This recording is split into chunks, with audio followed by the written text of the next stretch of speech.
हे गिरधर गोपाल, हे कन्हैया, हे श्याम सुंदर, मैं तेरी नगरी वृंदावन में आना चाह रहा हूँ। मुझे मार्ग बताने वाला कोई नहीं है, क्यों ना तू ही आकर के मुझे अपना मार्ग बता दे।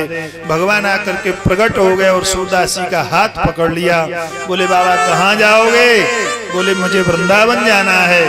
बोले चलो मैं छोड़ता हूँ। सूरदास जी को वृंदावन में लेकर के आए भगवान। जैसे ही वृंदावन में आए और सूरदास जी से कहा अब मेरी बाह छोड़ दो, तुम्हारा वृंदावन आ गया। सूरदास जी बोले ऐसो लगे कि जब बाह को पकड़ने के बाद छोड़वे को मन्ना है रो। ऐसी बाह तो आज तक मिली ही नहीं, ऐसा स्पर्श तो आज तक हुआ ही नहीं। भगवान बोले छोड़ दो, तुम कोई अकेले थोड़े ही हो जो तुमको ही अपनी बाहें पकड़ाए रहे। दुनिया में न जाने कितने लोगों को मुझे पार करना है, वृंदावन लाना है। सूरदास जी बोले अब हम छोड़ेंगे नहीं आपकी बाह, जीवन भर नहीं छोड़ेंगे।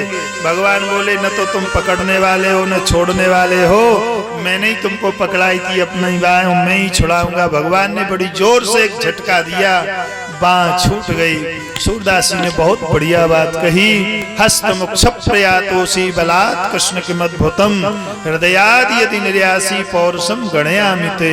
किसी कवि ने इसका दोहे का हिंदी में अनुवाद किया है। बाह छुड़ा कर जात हो, बाह छुड़ा कर जात हो, निबल जान कर मोय। हृदय से जब निकस जाओ तो मर्द बखानो तो। बोले तुम बलिष्ठ हो, बलवान हो, जवान हो, दूध दही खाते पीते हो, इसलिए बात तो छुड़ा सकते हो, लेकिन मेरे हृदय से निकल जाओगे तो तुम्हारी मैं पुरुषों में गणना कर दूंगा। ऐसे भी भक्त दुनिया में हुए। तो आज पूतना मौसी से भगवान ने कहा मौसी अब बचने वाली नहीं हो। मौसी खूब जोर से चिल्लानी, लेकिन भगवान ने क्या किया, पै संग प्राण खींच हरि लीना। पै के साथ साथ में प्राणों को भी खींचना प्रारंभ कर दिया। जैसे ही प्राणों को खींचना प्रारंभ किया, पूतना ने सोचा अब मैं मरने वाली हूँ। पूतना ने अपना स्वरूप प्रकट कर दिया, भयंकर राक्षसी बन गई। उसने सोचा कि अब मैं बच जाऊंगी, लेकिन भगवान तो विराट रूप हैं। भगवान ने कहा मौसी अब तुम आई हो तो स्वागत तो करना ही पड़ेगा, अब तुम यहाँ से बच के कैसे जाओगी? तो भगवान ने प्राणों का हरण भी पूतना का कर लिया। पूतना ने अपना स्वरूप बढ़ाया। पूतना ब्रज के बाहर जाकर के गिरी तो कहते हैं त्रिगप्युति 6 कोस के आड़े तिरछे में उसका शरीर गिरा, इतनी बड़ी पूतना थी। हमारे ब्रजवासी तो यूं कहें हंस के, बोले पूतना को जहाँ हाथ गिरो वो हाथरस है गयो, पूतना को कान गिरो वहाँ कानपुर बन गयो। ऐसे अनेक शहर बस गए, इतनी बड़ी पूतना आई। लेकिन जैसे ही पूतना ब्रज के बाहर गिरी, धड़ाम से वृक्षों की टूटने की आवाज आई। ब्रजवासी घबरा गए। मैया यशोदा अंदर काम कर रही थी, दौड़ी दौड़ी आई, क्या हो गया? देखा तो लाला नहीं है। घबरा करके ब्रजवासियों को बुलाया, भैया जरा जाकर के तो देखो कन्हैया कहाँ चला गया है। ब्रज के बाहर आकर के देखा तो एक बहुत बड़ा पर्वत जैसा शरीर पड़ा हुआ था। मनसुका ने नसेनी लगाई हूँ तो चढ़ नहीं पावे, बाकी ऊपर बड़ो ऊंचो शरीर हो। मनसुका ने नसेनी लगा करके चढ़ो तो हमारे श्रीमान कन्हैया जी पूतना के वक्षस्थल पर लेटे लेटे स्तनपान कर रहे थे। मनसुक बोलो अच्छा दारी के भाई 6 दिन को भयो तेने ये काम करो, प्रारंभ कर दियो, चल नीचे। भगवान को नीचे उतारा, मैया यशोदा को दे दियो। इतना बड़ा शरीर के जाने कितने ब्रज के वृक्ष टूट गए। अब ये शरीर जले कैसे? ब्रजवासी लोग कुल्हाड़ी लेकर के आए, फरसे लेकर के आए, उस शरीर के टुकड़े किए और अलग अलग भागों में उस शरीर को जलाया है। बाबा सुखदेव जी कहते हैं परीक्षित जैसे ही उस शरीर को जलाया गया तो शरीर जब जलता है, आप सब लोग अंत्येष्टि संस्कार में जाते होंगे, शरीर जब जलता है आज भी तो उसमें से दुर्गंधी आती है। लेकिन पूतना का शरीर जैसे ही जलाया गया तो उसमें से दुर्गंधी नहीं आई, उसमें से सुगंधी आई। भगवान सुखदेव जी से परीक्षित जी ने हाथ जोड़ करके पूछा, महाराज ये प्रकृति के विपरीत कैसे हो गया? दुर्गंधी आनी चाहिए थी। भगवान सुखदेव जी हंस करके बोले, बोले पूतना के शरीर का भगवान के शरीर से स्पर्श हो गया था, इसलिए दुर्गंधी आने का तो कोई प्रश्न ही नहीं होता है। संगत ही गुण उपजे संगत ही गुण जाय, घास फांस और मीसुरी एक ही भाव बिकाए। उसको भगवान के शरीर का स्पर्श हो चुका था। इस तरह से पूतना का भगवान ने ग्वाल वालों ने मिलकर के अंतिम संस्कार किया। अब मैया घबरा गई, हे भगवान अब लाला इतनो छोटो इतने बड़े बड़े राक्षसों ने आना प्रारंभ कर दिया, नजर न लग जाए मेरे छोरा को। मैया भगवान को लेकर के गई गौशाला में। देखो माताएं बहनों के बच्चों को नजर बहुत लगती, आज भी लगती है। दुनियादारी के चक्कर में मत पड़ना, झाड़ फूंक के चक्कर में मत पड़ना। क्या करना है, तुरंत बालक को लगे कि इसको नजर लग गई है तो बढ़िया वेद लक्षणा गाय के गोबर से उसको स्नान करवाना, गौमूत्र से स्नान करवाना, गाय जहां बंधती उसकी मिट्टी से स्नान करवाना, गौ पूंछ से उसको झाड़ा देना, 7 बार गाय की पूंछ उसके ऊपर उसारना, निश्चित रूप से उसकी नजर उतर जाएगी। लेकिन ध्यान रखना, ये जर्सी गाय नहीं होनी चाहिए, भैंस जैसी गाय वो नहीं, देसी गाय होनी चाहिए, वेद लक्षणा गाय जिसके ठटारा भी होवे, गल कंबल भी होवे। शुद्ध देसी गाय का दूध पौष्टिक होता है, उसी की पूंछ से नजर उतरती है। ये भैंस वाली गाय से नजर नहीं उतरती है, ध्यान रखना इस बात को। तो मैया ने भगवान को गौशाला में ले गई, गौरज गोबर गौमूत्र से स्नान कराया। और ध्यान दे करके सुनना, देसी गाय जो है ना उसके गोबर में चाचा जी लक्ष्मी का निवास है। जहां पर बहुत ज्यादा दरिद्रता हो, लोग परेशान हो धन के कारण के धन नहीं आता है, घर में धन नहीं ठहरता है, तो ऐसे लोगों को चाहिए कि नित्य प्रति घर में तुलसी का गमला जहाँ रखा हुआ है या तुलसी का वृक्ष जहाँ लगा है वहाँ वेद लक्षणा देसी भारतीय गाय के गोबर से नित्य चौका करें, उस पर चौक फोड़ें तो जरूर ही लक्ष्मी का घर में निवास हो जाता है। लेकिन वेद लक्षणा गाय होनी चाहिए। जिन लोगों के बच्चों को पढ़ने में बहुत ज्यादा समस्या आती है तो गाय के गौमूत्र में सरस्वती जी का निवास है, इसलिए गौमूत्र का पान करने से बालकों की बुद्धि निर्मल हो जाती है। पूतना को भगवान ने अपने धाम में भेज दिया। इधर लौट करके नंद बाबा आए।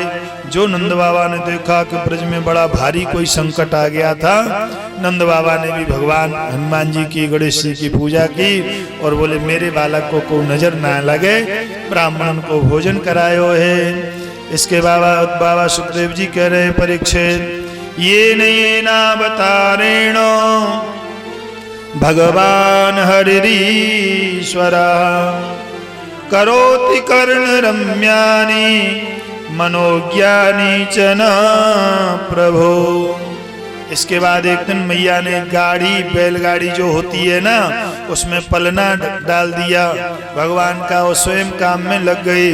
तो इधर महाराज कंस का भेजा हुआ शक्तासुर नाम का राक्षस आया भगवान को मारने के लिए, और उसने आकर के गाड़ी के ऊपर खड़ा हो गया, उसने वजन बढ़ाना प्रारंभ किया।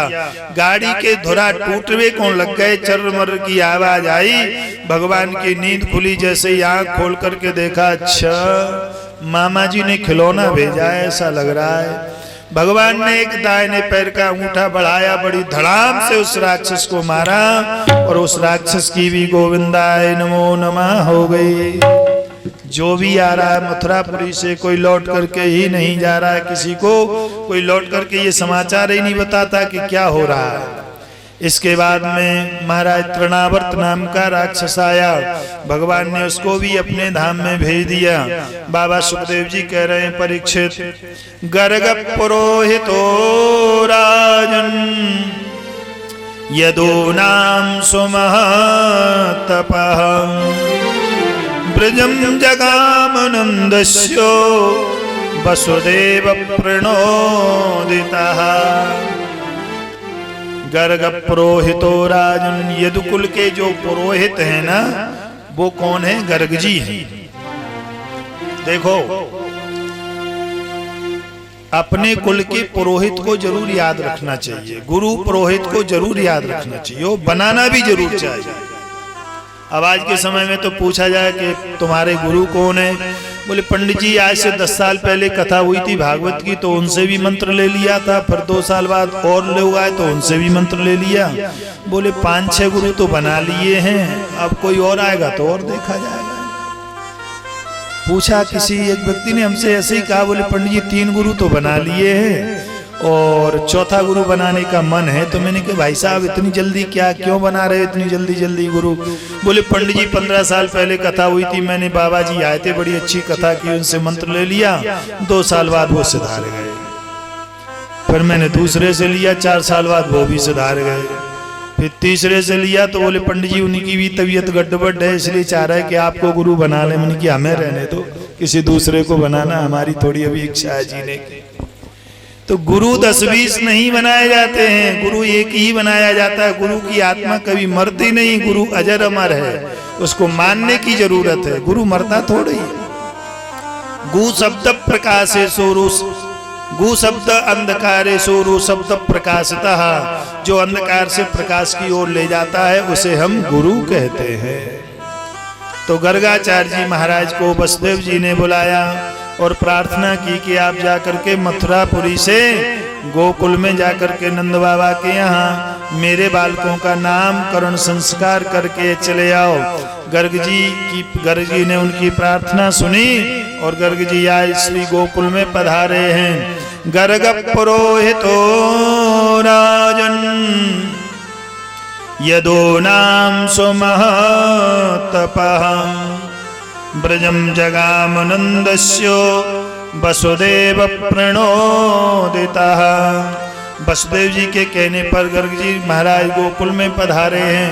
नंद बाबा के यहाँ उत्सव चल रहा था, उसी उत्सव में गर्ग जी पधारे। बोले सुनो बाबा, हम आए हैं तुम्हारे यहाँ तुम्हारे बालकों का नामकरण संस्कार करने के लिए। नंद बाबा बोले नामकरण संस्कार होगा तो उत्सव मनाया जाएगा, लोगों को भोजन कराना पड़ेगा, इसलिए हम नामकरण संस्कार नहीं करेंगे।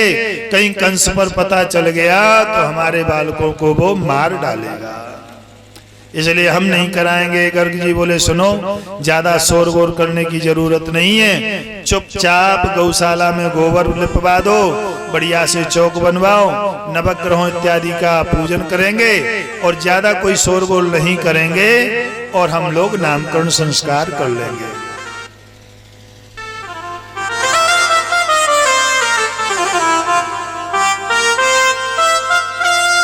बोलो गोविंद भगवान की जय, श्री वृंदावन बिहारी लाल की। गोविंदा गोपाला मुरली मनोहरि नंदलाला। जय जय गोविंदा गोपाला मुरली मनोहर नंदलाला। जय जय गोविंदा गोपाला मुरली मनोहर नंदलाला। जय जय गोविंदा गोपाला मुरली मनोहर नंदलाला। मुरली मनोहर मेरो मुरली मनोहर नंदलाला। जय जय गोविंदा गोपाला मुरली मनोहर नंदलाला। जय जय गोविंदा गोपाला मुरली मनोहर नंदलाला। मनोहर नंदलाला। बोलो गोविंद भगवान की जय, श्री वृंदावन बिहारी लाल की जय। गर्ग जी ने गौशाला में बढ़िया गोबर फिरवाया गया, उसमें नवग्रहों इत्यादि की गणपति की पूजा की गई और अब गर्ग जी ने कहा कि बालकों को लेकर के आओ हम उनका नामकरण संस्कार करेंगे। तो यशोदा जी ने और रोहिणी ने विचार किया कि बाबा जी की परीक्षा ली जाए, ये कछु जाने में लें कि वैसे ही कोरे बाबा जी। तो यशोदा जी ने कहा कि और रोहिणी जी को जो छोरा हो वो अपनी गोदी में ले लियो और रोहिणी जी को अपनो छोरा दे दियो, अदला बदली कर लो। बोले बाबा जी को कछु ज्ञान होएगो तो बता देंगे, और नहीं बाबा जी कोरे बोरे। जैसे ही गोदी में लेकर के बालकों को पहुंचे, भगवान सुखदेव जी कहते हैं परीक्षित, गर्ग जी ने आंख बंद करके भगवान का ध्यान किया। गर्ग जी समझ गए अच्छा मेरी परीक्षा ली जा रही है। तुरंत ही गर्ग जी ने क्या कहा, अयम ही रोहिणी पुत्रो रमयन् सुहृदो गुणैः आख्यास्यते रामिति बलाधिक्यात् बलं विदो। सबसे पहले यशोदा की ओर अंगुली पसारी गर्ग जी ने। बोले सुनो यशोदा, तुम जो अपनी गोदी में लिए बैठी हो ये तुम्हारो छोरा ना है। अब यशोदा जी को बड़ी शर्म लगी, हम तो बाबा जी की परीक्षा ले रहे थे, बाबा जी तो समझ गए। अरे बाबा जी ये रो रहो तो मैंने गोदी में ले लियो। बोले ना ना ये तो बहानो है। तो बोले अब तुम सुनो, अयम ही रोहिणी पुत्रो रमयन् सुहृदो गुणैः, ये रोहिणी का छोरा है। तो बोले बाबा या को नाम का होएगो। बोले आख्यास्यते रामिति बलाधिक्यात् बलं विदुः। बोले वैसे तो इसका नाम राम होगा लेकिन बलशाली बहुत है, इसलिए इसको लोग बलराम कहेंगे। बोलो बलराम जी महाराज की जय हो। अब गर्ग जी ने कहा, बोले आसन वर्णास्त्रो ह्यस्यो गृह्णतो न युगम तनु। और सुनो रोहिणी जी, जो तुम अपनी गोदी में छोरा लिए बैठी हो ये तुम्हारो छोरा ना है, ये तो यशोदा को छोरा है। प्रजा को नाम बोले जी अलग अलग युगों में जन्म लेकर के किसी समय रक्त वर्ण में, किसी समय पीत वर्ण में जन्म लेता है। इस समय इसने कृष्ण वर्ण में जन्म लिया है, काला रंग है इसका, इसलिए इसका नाम कृष्ण होगा। बोलो कृष्णचंद्र भगवान की जय हो। और बोले जाके नाम एक दो नहीं होंगे, ये तो बड़ो खतरनाक आदमी है, जाके तो 1008 नाम होंगे। मैया बोली एक बार नाम फिर बता दोगे का? बोले हाँ, बड़े को नाम बलराम है और छोटे को नाम कृष्ण है। अब बूढ़ो आदमी को कृष्ण कहे तो जीव ही ना लौटे बाकी। मैया बोली जो कृष्ण नाम मेरे मन को ना है। बोले तो बोले कृष्ण मोह ठीक ना लगे, ना बलराम नाम लौटे मुँह से ना कृष्ण लौटे, मैं तो कुछ अपनो नाम रखूंगी। आजकल माता मैंने रख लेती ना अपना नाम। तो मैया यशोदा बोली सुनो बाबा, बड़े को नाम बलुआ होएगो और छोटे को नाम कलुआ होएगो। गर्गाचार्य जी बोले हंस करके कोई बात नहीं है, भगवान तो कहते हैं कि कोई मुझे किसी भी नाम से पुकारे, भगवान का कहना है। जी नहीं, भगवान ये नहीं कहते कि कृष्ण ही पुकारो, राम ही पुकारो, हरि ही पुकारो, गोविंद ही पुकारो। भगवान तो कहते कि तुम मुझे पुकारो किसी भी नाम से, मैं दौड़ा दौड़ा चला।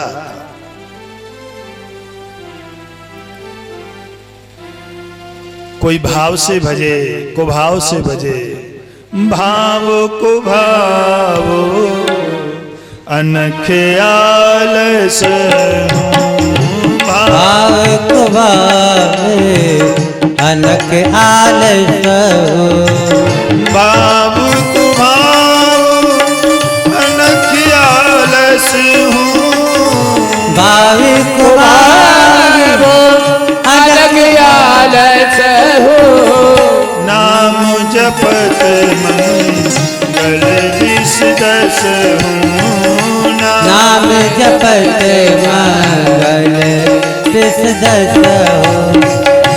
भाव से कुभाव से जो भी नाम आप पे जपा पड़े सज्जनों, भगवान को याद करके जो भी नाम आप पे जपा पड़े जपो आप, निश्चित कल्याण होगा। एक गांव की बात है, बैठ जाओ भाई साहब बैठ जाओ, बाद में करना है, गोवर्धन बाद में बनाना। सियाराम, ए भैया बैठ बैठ। एक गांव की बात है, किसान हल चला रहा था खेत में चाचा, तो एक महात्मा जी निकले। महात्मा जी बोले किसान से, भैया भूखे हैं, कुछ भोजन मिलेगा? किसान बोलो, हमारी घरवाली अब रोटी लेके ना आई, बैठ जाओ बबूल के नीचे, आएगी तो दो हम खाएंगे, एक तुमको भी मिल जाएगी, कोई बात नहीं। महात्मा जी भूखे थे, बैठ गए।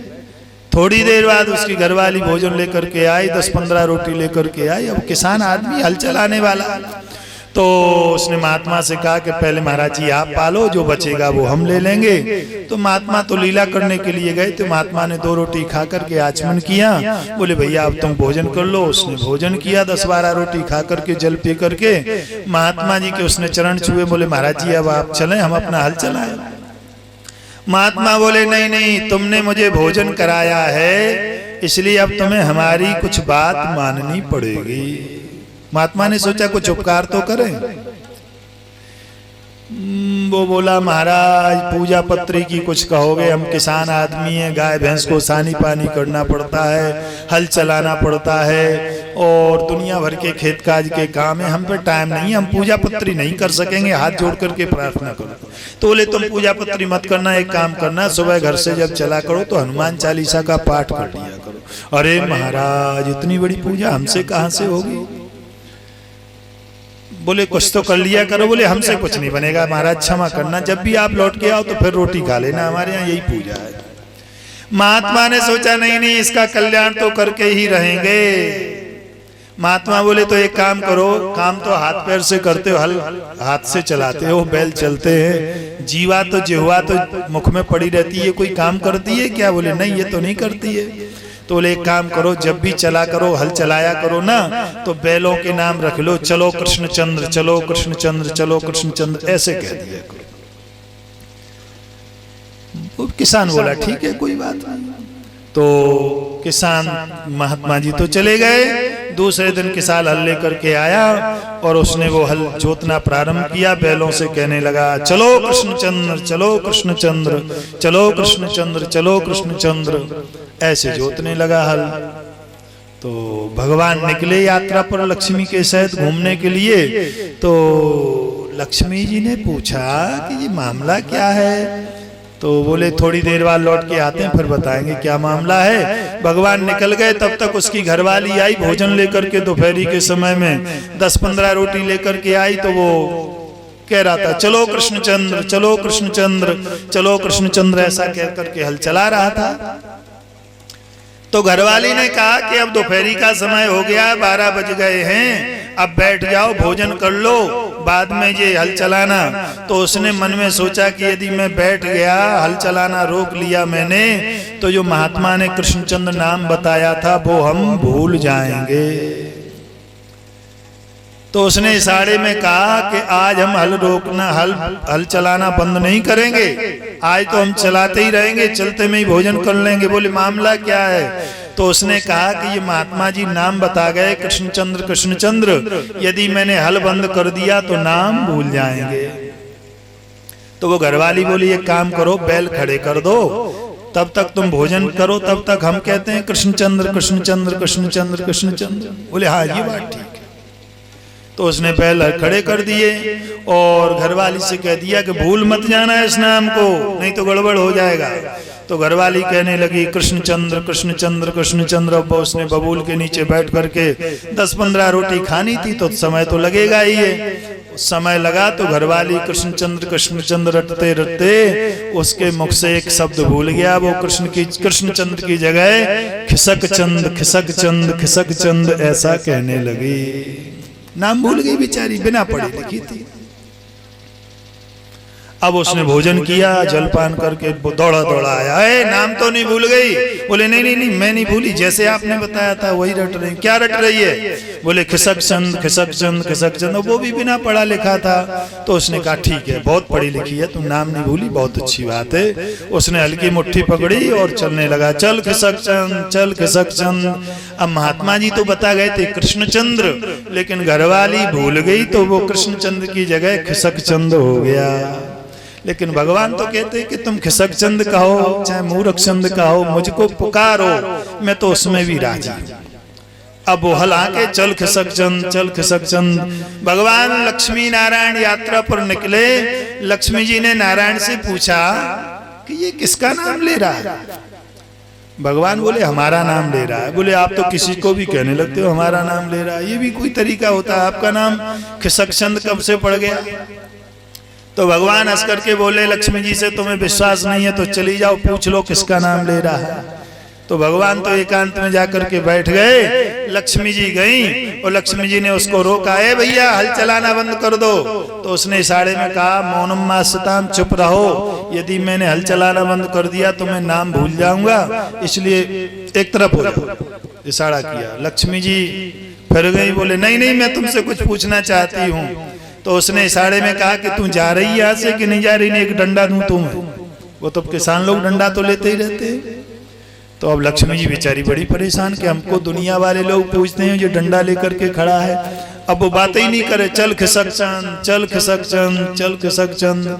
लक्ष्मी जी ने कहा ये ऐसे मानने वाला नहीं है। लक्ष्मी जाकर के बैलों के सामने खड़ी हो। अब बैलों के सामने जब कोई खड़ा हो जाएगा तो बैल तो रुक ही जाएंगे। बैल रुक गए। तो जब बैल रुक गए तो उसने पूछा देवी क्यों खड़ी है सामने, क्या बात है? तो लक्ष्मी जी ने पूछा, कहा कि ये बताओ तुम किसका नाम ले रहे हो? ये तो उसको गुस्सा आ गया क्योंकि बहुत देर से लक्ष्मी जी उससे चट रही थी। तो लक्ष्मी जी ने कहा कि किसका नाम ले रहे हो? तो उसको गुस्सा आया। उसने क्रोध में आकर के कहा कि तुझे पता नहीं है मैं तेरे खसम का नाम ले रहा हूं। लक्ष्मी जी घबरानी गई। भगवान पतिदेव सही कह रहे थे कि ये मेरा नाम ले रहा है, मेरे ही खसम का नाम तो कृष्णचंद्र था, खिसक चंद। भगवान हंस करके बोले लक्ष्मी जी से पता चल गया? बोले हाँ बिल्कुल पता चल गया कि ये आपका ही नाम ले रहा है। लोगों ने, भक्तों ने भगवान से पूछा, लक्ष्मी जी ने भगवान से पूछा कि आपका नाम खिसक चंद कब से पड़ गया? बोले हम जब थोड़े से बड़े हुए थे, चल रहे थे एक दिन घुटरू तो नंदालाई की देहरी बहुत बड़ी थी, मैं उतरना चाहता था। मैंने देहरी को पकड़ करके नीचे जैसे ही पैर खिसकाए तो मैं लटक गया, नीचे तक पैर नहीं आए। तब मैया ने जाकर के कहा कि तू तो पूरा खिसक चंद है, कृष्णचंद नहीं है। तब से मेरा नाम खिसक चंद पड़ गया है। बोलो गोविंद भगवान की जय, वृंदावन बिहारी लाल की जय। दीनन के नाथ दयाल हो, भजो राधे गोविंदा। दीनन के नाथ दयाल हो, भजो राधे गोविंदा। दीनों के नाथ दयाल हो, भजो राधे गोविंदा। दीनन के नाथ दयाल हो, भजो राधे गोविंदा। राधे गोविंद भजो राधे गोविंदा। राधे गोविंद भजो राधे गोविंदा। दीनों के नाथ दयाल हो, भजो राधे गोविंदा। दीनन के नाथ दयाल हो, भजो राधे गोविंदा। राधे गोविंद भजो राधे गोविंदा। राधे गोविंद भजो राधे गोविंदा। राधे गोविंद भजो राधे गोविंदा। राधे गोविंद भजो राधे गोविंदा। दीनों के नाथ दयाल हो, भजो राधे गोविंदा। दीनन के नाथ दयाल हो, भजो राधे गोविंदा। हरि बोल।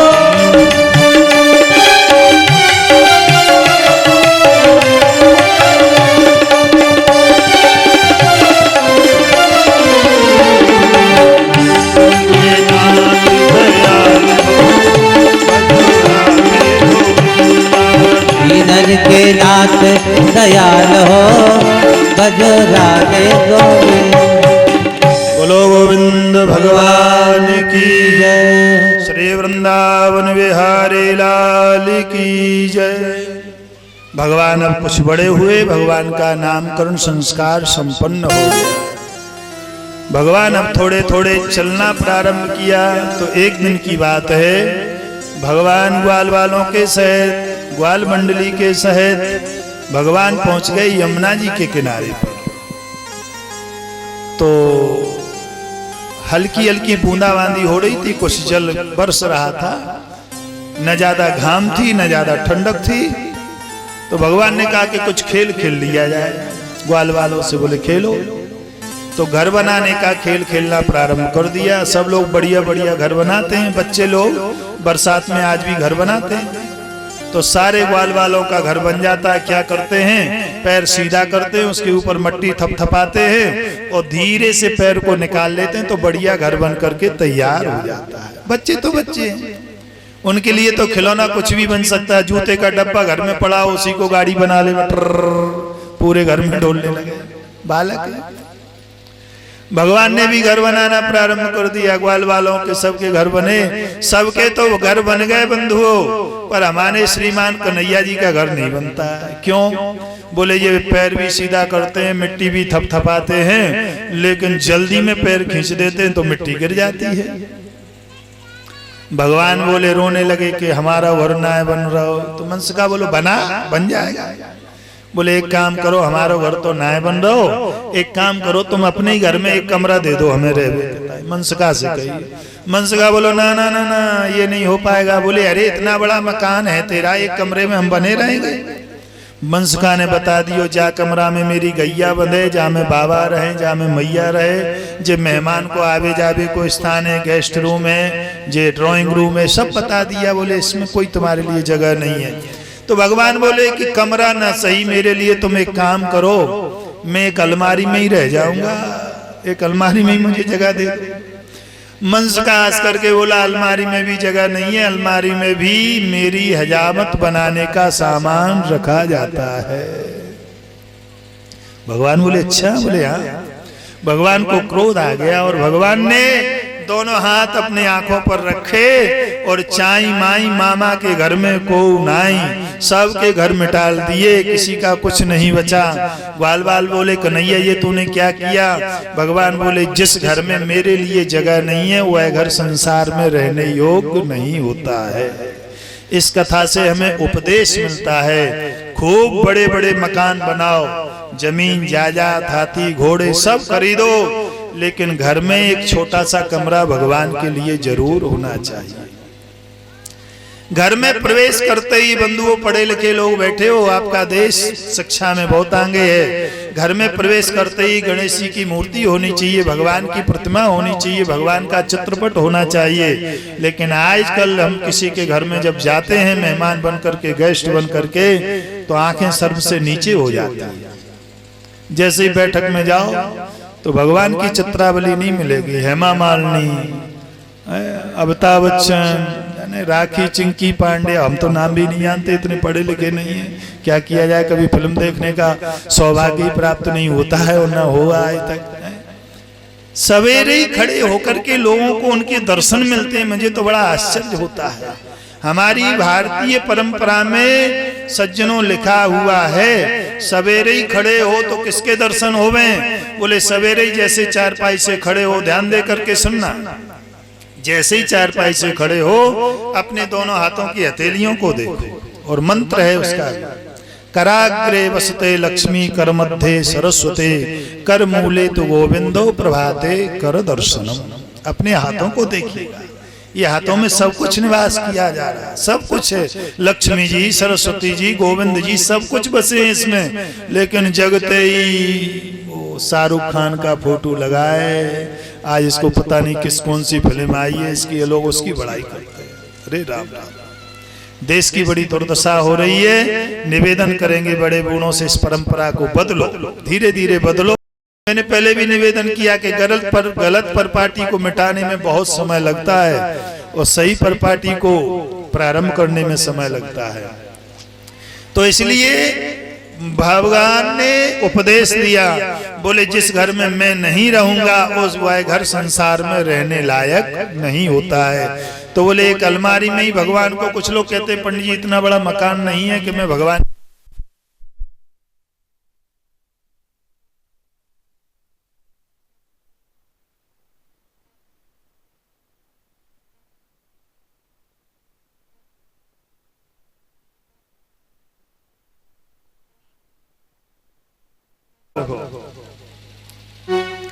व्यवधान होता है। ये बच्चे कभी रोने लगते हैं, कभी गाने लगते हैं, उछल कूद करने लगते हैं, इसलिए इनको पकड़ के रखो। बोलो गोविंद भगवान की जय, श्री वृंदावन बिहारी लाल की जय। विराज जाए, कथा प्रारंभ करें। गोविंदा गोपाला मुरली मनोहर नंद लाला। गोविंदा गोपाला मुरली मनोहर नंद लाला। जय जय गोविंदा गोपाला मुरली मनोहर नंद लाला। जय जय गोविंदा गोपाला मुरली मनोहर नंद लाला।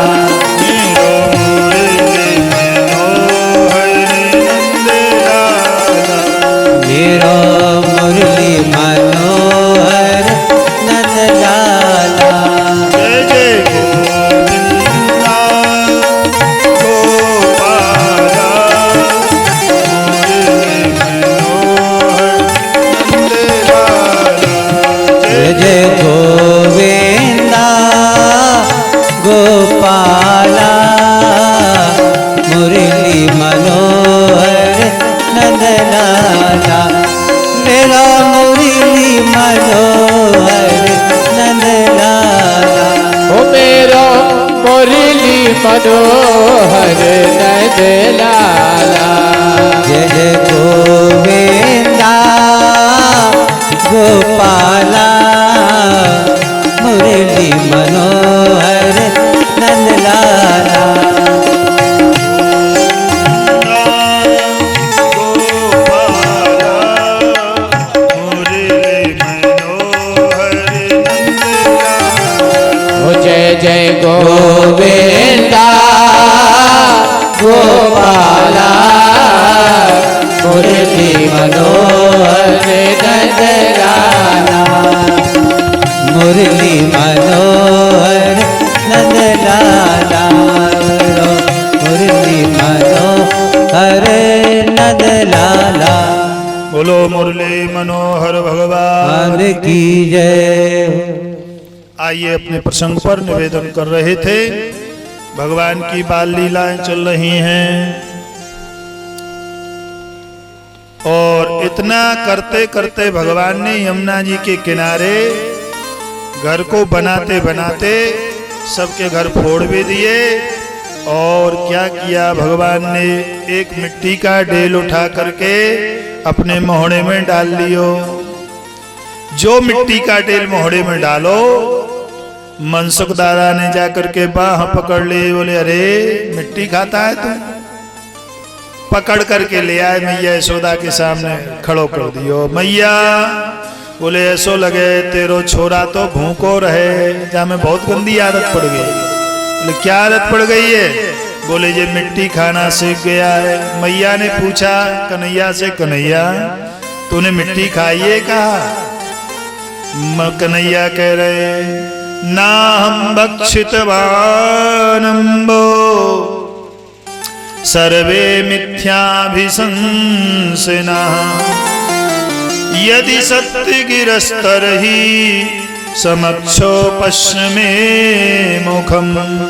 मैया मैंने मिट्टी नहीं खाई, मैं सौगंध करके कहूं। मैया बोली ये सब झूठ बोल रहे हैं। भगवान ने हंस करके कहा, बोले ये सब झूठ बोल रहे हैं, हम सच बोल रहे हैं, मैंने मिट्टी नहीं खाई है। तो भगवान मैया हंस करके बोली कन्हैया ये बता, तू ही अकेलो सत्यनारायण है कहा, ये सब झूठा है कहा? भगवान ने हंस करके कहा कि तूने मुझको सही पहचानो, मेरो ही नाम तो सत्यनारायण है, मेरी ही तो कथा होवे दुनिया में। बोलो सत्यनारायण भगवान की। तेरे लाला ने माटी खाई, यशोदा सुन माई। तेरे लाला ने माटी खाई, यशोदा सुन माई। तेरे नाथ हरि बोल। यशोदा सुन माई तेरे लाला ने ब्रज रज खाई। यशोदा सुन माई लालन माटी खाई यशोदा सुन माई। ब्रज रज खाई यशोदा सुन माई। अद्भुत खेल सखन संग खेलो। अद्भुत खेल सखन संग खेलो। अद्भुत खेल सखन संग खेलो। अद्भुत खेल सखन संग खेलो। और छोटो सा माटी को ढेलो। छोटा सा माटी का ढेला। तुरंत श्याम ने मुख में मेला। तुरंत श्याम ने मुख में मेला।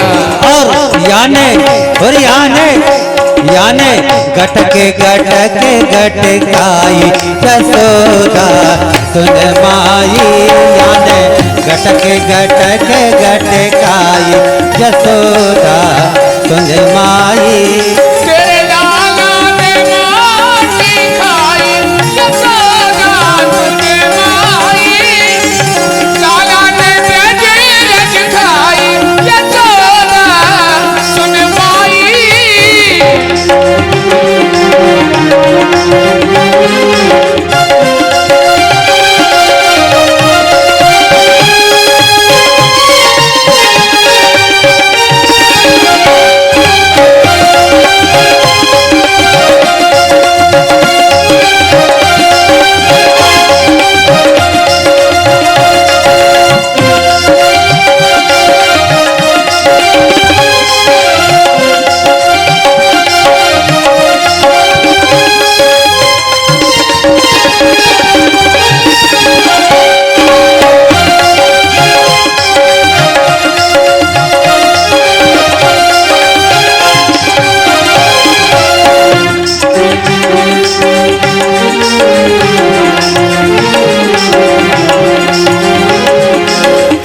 दूध दही को कबहू न नाटी। दूध दही को मैंने कबहू न डांटी। और क्यों लाला तने खाई है माटी। क्यों लाला तूने खाई है माटी। और जसुदैले समझा रही साटी। यशोदा ले समझाए रही साटी। और याको तनक दया नहीं आई यशोदा सुन माई। लाला ने माटी खाई यशोदा सुन माई। लाला ने माटी खाई यशोदा सुन माई। माटी खाई यशोदा सुन माई। मोहन को मुखड़ा खुलवायो। मोहन को मुखड़ा खुलवायो। और तीन लोकिया में दर्शायो। लोकिया में दर्शायो। तब विश्वास जसोदही आयो। तब विश्वास यशोदा घुमायो। तब विश्वास जसोदही आयो। तब विश्वास यशोदा आयो। और ये तो पूरण ब्रह्म कन्हाई यशोदा सुन माई। लाला ने माटी खाई यशोदा सुन माई। तेरे लाला माटी खाई यशोदा सुन माई। तेरे लाला माटी खाई यशोदा सुन माई। बोलो कृष्ण कन्हैया लाल की जय। जयकार में तो बहुत लोग है रहे हो, ऐसा लगे जैसे 2-4 दिन से भूखे हों सब लोग, रोटी पानी नहीं मिलो। आज एकादशी तो है नहीं, एकादशी तो कल ही रह गई भैया। आज तो खूब चकाचक तंदूर की छान करके आए हो हैं। तंदूर की है ज्यादा खाए गए। अच्छा ज्यादा से भी हो जाता है गड़बड़, ऐसा भी होता है। बोलो श्री हनुमान जी महाराज की जय हो। अब उन्हें कई सौ लगो कि थोड़े 10-20 ही लोग बैठे हुए, यूं तो लगे कम से कम लखना तक तो आवाज पहुंचे जयकार की है। कृष्ण कन्हैया लाल की जय हो। नंद के लाला की, वृंदावन विहारी लाल की। हाँ यूं ना है कि श्रोता लोग कमजोर ना पड़ेंगे। तो आइए अपने प्रसंग पर निवेदन कर रहे थे। भगवान ने मिट्टी खाई, यशोदा जी ने पूछा तो मना कर दिया, ना हम बक्षितवानंबो सर्वे मिथ्या विशंसना। बोले मैंने मिट्टी नहीं खाई है। तो मैया ने कहा भगवान से कि तूने मिट्टी नहीं खाई तो एक काम कर, अपना मोड़ो फाड़ के दिखा। जैसे ही मोड़ो फाड़वे की बात कही तो भगवान बोले मैया तो को मुझ पे विश्वास ना है? बोले ना मुझको तो पे विश्वास ना। तो ठीक है मोड़ो फाड़ के देख ले। जैसे ही भगवान ने मोड़ो फाड़ो, मैया ने भगवान के गाल से हाथ लगायो। जैसे ही भगवान ने मोड़ो फाड़ो तो मैया ने मोड़े में क्या देखा? भूर्भुवस्वः महाजनः तपः सत्यम। 7 लोक ऊपर के, तल अतल वितल महातल सुतल महातल पाताल, 7 लोक नीचे के, और महाराज मृत्यु लोक आकाश पाताल, सारी दुनिया भगवान के मुख में देख ली। सारी दुनिया में मृत्यु लोक देखा, मृत्यु में उत्तर प्रदेश देखा, उत्तर प्रदेश में मथुरापुरी देखी, मथुरापुरी में गोकुल देखा, और गोकुल में स्वयं यशोदा भगवान को कान पकड़े बा मोड़े के अंदर खड़ी है। मैया घबरा गई है, भगवान ये छोरा है कि कोनो भूत प्रेत है, ऐसो लगे जाके मोड़े में तो सब समा गए हो। मैया घबरा गई, घबरा करके आंख बंद की। भगवान समझ गए कि मैया घबरा जाएगी और ये कहीं मेरे को भूत प्रेत समझने को लग गई तो प्रेम करना बंद कर देगी। इसलिए भगवान ने माया का पर्दा पुनः डाल दिया और भगवान को मैया फिर से अपना बालक मानने लगे। बाबा सुखदेव जी कह रहे हैं परीक्षित अब भगवान कुछ और बड़े हुए हैं। एक दिन भगवान ने सभी ग्वाल वालों को बुलाया, बोले भैया अब आज से अपन लोग नया बिजनेस शुरू करेंगे, धंधा शुरू करेंगे। बोले कौन सा धंधा? बोले अब चोरी का काम करना शुरू करेंगे। अरे मनसुख दादा बोलो चोरी करेंगे? हम लोग इतने बड़े गढ़ में जन्मे चोरी करेंगे? बोले नहीं नहीं, चोरी 2 तरह की होवे। एक चोरी वो होवे कि सामने वाले के घर चोरी करने के लिए जाओ और वो पकड़ लेवे तो खूब ठुकाई लगावे, और दूसरी चोरी वो होवे कि सामने वालों हाथ जोड़ के खड़ो रहे कि हमारे घर में कबो चोरी करवे को पधारो। तो बोले अपन कौन सी चोरी करेंगे? बोले अपन चोरी करेंगे सामने वालों प्रार्थना करेगो। मनसुखा बोलो कन्हैया कहूँ पकड़ गए तो का होएगो? भगवान हंस करके बोले चिंता मत करो, मैं तुम्हें एक ऋषि का मंत्र दे देता हूँ। एक ऋषि का नाम है, उस नाम को यदि स्मरण कर लेते हो तो चोरी करता हुआ चोर कभी पकड़ा नहीं जाता है। ग्वाल वाल लोग बोले फिर तो जल्दी बताओ। ग्वाल वालों को भगवान ने मंत्र बता दिया। बोले कफल्लम कफल्लम कफल्लम कफल्लम। एक कफल्लक ऋषि हुए अपने देश में, उनका स्मरण करने से चोर चोरी करता हुआ पकड़ा नहीं जाता है। लेकिन ध्यान रखना ये भगवान के लिए है, ग्वाल वालों के लिए है, आप लोगों के लिए नहीं है। नहीं सोचो कि पंडित जी ने मंत्र बता दिया खूब चोरी करो पकड़ जाओगे और फिर महाराज खूब ठुकाई लगेगी। फिर मत कहना कि पंडित जी ने मंत्र बताया था। ग्वाल वालों को मंत्र बता दिया, चोरी का बिजनेस शुरू हुआ। पहले ही दिन भगवान ने विचार किया कि कहाँ से शुरुआत की जाए। मैया गई थी पड़ोस में बैठने के लिए। भगवान रसोई घर में प्रवेश कर गए और छींके पर जो मथानी रखी ही बा को उतार के बा में से दधी माखन खाए वो प्रारंभ कर दियो। मैया आई, मैया ने रसोई को गेट खोलो, देखो मैया गई। मैया ने कन्हैया को रंगे हाथों पकड़ कर, कन्हैया चोरी करे तू? भगवान बोले मैया पागल है गई का, मैं चोरी करूंगा? बोले तो जा मैं कहा कर रहे हो? भगवान हंस करके बोले मैया बात ऐसी, तू चलो गई पड़ोस में बैठवे को, तब तक एक बहुत बड़ो बिलोटा आयो सो रसोई घर में घुल गयो। मैंने सोची बिलोटा दही माखन खा जाए वो, सो मैं बिलोटा भगावे के ताई चलो आयो। तो बिलोटा भगा दे लाला, अब क्या कर रहा है? बोले मैंने ये मथानी को जमीन में रखो देखो, सोचा में छोटी छोटी चेंटी रींग रही। मैंने सोचो मैया को तो आंखें से दिखे ना है, कानन से सुनाई ना देवे, जे चीटी कोई सवेरे मथ देगी, जई को घी बना देगी। सो मैंने ये चीटी को निकाबो शुरू कर दियो। मैया बोली लाला ये बता, चीटी हाथन से निकाई जावे कि मोहड़े से निकाई जावे? भगवान माखन खा रहे थे, मोहड़े से माखन लगाता। तो बोले क्या हो गया? बोले तेरे तो मोहड़े से माखन लगो है। भगवान हंस करके बोले मैया तू बड़ी संकालू है, चीटी निकाते निकाते मेरे मोहड़े में खुजली परवे को लग गई। सो बाई हाथ से मैंने मोहड़ो खुजा दियो, सो थोड़ो सो माखन लग गए हो, पहुंच करके खड़े हो गए। मैया बोली लाला एक काम करना, चोरी करना ठीक नहीं है, तुझे जरूरत पड़े तो बता दिया। भगवान बोले नहीं ऐसी कोई बात नहीं है, आज घर में ही पकड़े गए। भगवान ने सोचा घर में तो पकड़े गए, चलो बाहर चोरी करते हैं। अब ग्वाल वालों के साथ जाकर के भगवान गोपियों के यहाँ खूब दधी माखन की चोरी करते हैं। एक दिन एक गोपी ने कहा कन्हैया तू चोरी करे तो ठीक है, लेकिन तेरी एक बहुत बड़ी कमी है, तू चोरी करवे के बाद मथनिया फोड़ डाले, मथानी फोड़।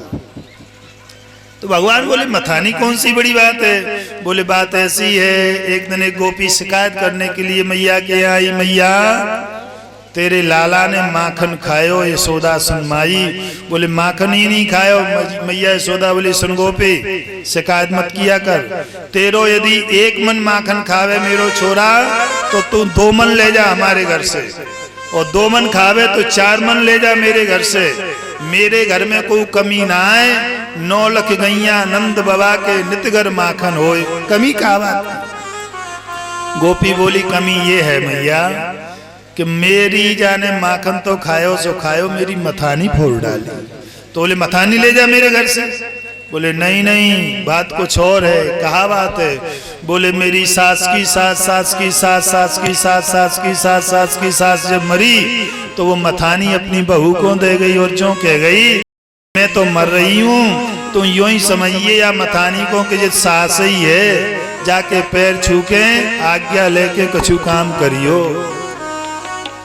तो बोले बाकी सास मरी तो वो अपनी बहू को दे गई, फिर बाकी सास मरी वो अपनी बहू को दे गई। ऐसे मेरे घर में 14 पीढ़ी पुरानी एक मथनिया थी, वह मथानी को हम सास ही समझते थे। मैया मेरी सास मरी तुमको इतनो दुख ना भयो जितनो जा मथानी को फूटवे को दुख भयो। जय हो। भगवान की ऐसी शिकायत करी तो भगवान बोले सुन गोपी तू चल मैं तेरे घर आयो।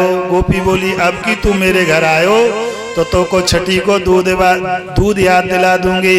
गोपी आई और गोपी ने क्या किया, छींके के ऊपर बड़ी मथानी रखी, फिर छोटी रखी, फिर और छोटी रखी, और सबसे ऊपर मथानी में गोपी ने छींके में एक घंटी बांध दी। भगवान आए, भगवान ने ग्वाल वालों को घोड़ा बनाया और घोड़ा बना करके छींके पर चढ़ गए, मथनियां उतारी, मथानी उतार करके माखन सारे ग्वाल वालों को खिलाया। ग्वाल वालों ने माखन खाया, सुबल तोष लेना पैना मनसुख सबने माखन खायो, लेकिन घंटी नहीं बजी। और जैसे ही भगवान ने माखन खाना प्रारंभ किया घंटी बजने लगी, टन टन टन टन आवाज आने लगी। जैसे ही घंटी बजी गोपी को पता चल गया, गोपी दौड़ी दौड़ी आई, पकड़ लियो कन्हैया को। भगवान बोले गोपी से तू तो एक तरफ खड़ी है, जा पहले मुझे जा घंटी से बात करने। भगवान बोले घंटी से भैया घंटी ये बता, सुबल ने खाए हो तब ना है बजी, तोस ने खाए हो तब ना है बजी, मनसुखा ने खाए हो तब ना है बजी, मेरी तेरी कौन सी जन्म की दुश्मनी, सो मेरे खाते तू बज गई। घंटी हाथ जोड़ करके बोली सरकार दुनिया वाले भोजन करते हैं तो घंटी नहीं बजती है, जब भगवान के मंदिर में भगवान का भोग लगता है तो घंटी का बजने का काम होता है। तो मैंने सोचा कि भगवान का भोग लग रहा है तो मुझे तो बजना ही पड़ेगा। अरे आज ही सारी भक्ति सूजी में तो रंगे हाथों पकड़ा गया। गोपी ने भगवान का हाथ पकड़ा, गोपी खींचती हुई जबरदस्ती ले चली, और भगवान पीछे पीछे, गोपी आगे आगे। 1.5 हाथ का घूंघट डाला गोपी ने और चली जा रही है। भगवान ने देखा कि ये तो ले जाएगी, ये छोड़ेगी नहीं मुझे। तो जो गोपी पकड़ करके ले जा रही थी उसी का पति मिल गया रास्ते में। उसके पति ने पूछा भगवान से, साड़े में हूँ, क्या बात है? भगवान बोले, साड़े में कछु ना है, पूछो भैया। कल जो गोपी हमारो नौता कर गई उम्मो को ना रहो ध्यान, मैंने सवेरे ही भोजन कर लियो, सो जबरदस्ती भोजन करावे को ले जा रही है। बाको पति बोलो, हम तो 3 दिन से भूखे, तुम काहे को जा रहे, हमें भेज दो। तो बोले आ जाओ, कोई बात नहीं है, भगवान तो नटखट है। बाकी पति को बुलायो और गोपी से बोले, भगवान अजी गोपी तू बहुत देर से मेरो जे दाहिनो हाथ पकड़े है, जा में दर्द हैवे को लग गयो है, तू जा हाथ को छोड़ के, दाहिने हाथ को छोड़ के बायों हाथ पकड़ ले मेरो। गोपी तो 1.5 हाथ को घूंघट करे ही। गोपी बोली पकड़ा दे, कोई बात नहीं। भगवान ने अपनो हाथ छुड़ायो, बाके पति को ही हाथ बाके हाथ में थमाए दियो। अब थोड़ी देर जब गोपी चली तो बाकी पति को बाकी चाल ढाल समझ में आ गई। अरे बोले ये तो मेरी ही घरवाली है। उसने कहा, श्रीमती जी देखो तो पीछे मुड़ करके, मैं तुम्हारा पति हूँ। गोपी बोली, 1.5 फुट को छोड़ा पति बनवे के चक्कर में डोल रहा हो, चल आज तेरी शिकायत करूंगी मैया से। जबरदस्ती खचोड़ते हुए आज भी ब्रज में वृंदावन में गोपियां खूब, माताएं बहनें दूध दही खाती हैं तो खूब चकाचक शरीर की हेल्थी रहती हैं। तो कड़ोड़ते हुए गोपी अपने पति को ले गई। मैया यशोदा के द्वार पर जाकर के गेट खटखटा दिया। मैया मैया क्या हुआ? तू कहती थी कि तेरो लाला चोरी ना करे, देखो आज रंगे हाथों पकड़ करके ले आई हूं। जैसे ही यशोदा जी बाहर निकली तो यशोदा जी ने जो देखो अपने ही पति को हाथ पकड़े हैं। यशोदा जी बोली, भांग खाए राखी का तूने कहा बात है? बोले कहा है गयो? बोले श्रीमती जरा घूंघट तो ऊंचा कर। जो गोपी ने घूंघट ऊंचो कियो सो बा कोई पति बा के सामने खड़ो हो। भगवान हंस करके बोले, फिर आए तुम्हारे घर में कभी चोरी करने के लिए? गोपी हाथ जोड़ करके कहती है, ईश्वर कब्जा से पिंड छुड़ावे वो मेरे पीछे परो कन्हैया। देखिए भगवान की एक कृपा दृष्टि प्राप्त करने के लिए बड़े बड़े ऋषि मुनि लोग यम ब्रह्मा वरुणेन्द्र रुद्र मरुत स्तवंत दिव्य स्तवैहि, बड़े बड़े ऋषि मुनि लोग हजारों वर्षों तक तपस्या करते हैं, फिर भी भगवान का दृष्टिपात नहीं होता है, कृपा नहीं मिलती है। वही भगवान आज गोकुल में प्रेम के कारण गोपियों के घर में ताए अहीर की छोहरियां छचियावर छाछ पे नाच नाच। गोपी बोली फिर से आऊं। गोपी से भगवान ने कहा फिर से आऊं। तो सारे ब्रज की गोपियां मिलकर के भगवान की शिकायत कर रही हैं मैया यशोदा से, मैया क्या कहूं तेरे लाला का बहुत ज्यादा चोरी करता। कैसे शिकायत कर रही है? अरे मैया कन्हैया की जय हो। अरे मैया कन्हैया की शिकायत क्या कहूँ नटखट की मटकिया फोड़ दे मेरी गगरिया, फोड़ दे मेरी मटकिया, फोड़ दे मेरी। अरे मैया कन्हैया की, अरे मैया कन्हैया के, अरे मैया कन्हैया की शरारत क्या कहूँ नटखट ने मटकिया फोड़ दी मटकिया, फोड़ दी मेरी। कि आकर पास में मेरे, कि आकर पास में मेरे, तेरे इस छलिया ने काना ने गगरिया फोड़ दे मेरी मटकिया, फोड़ दे मेरी।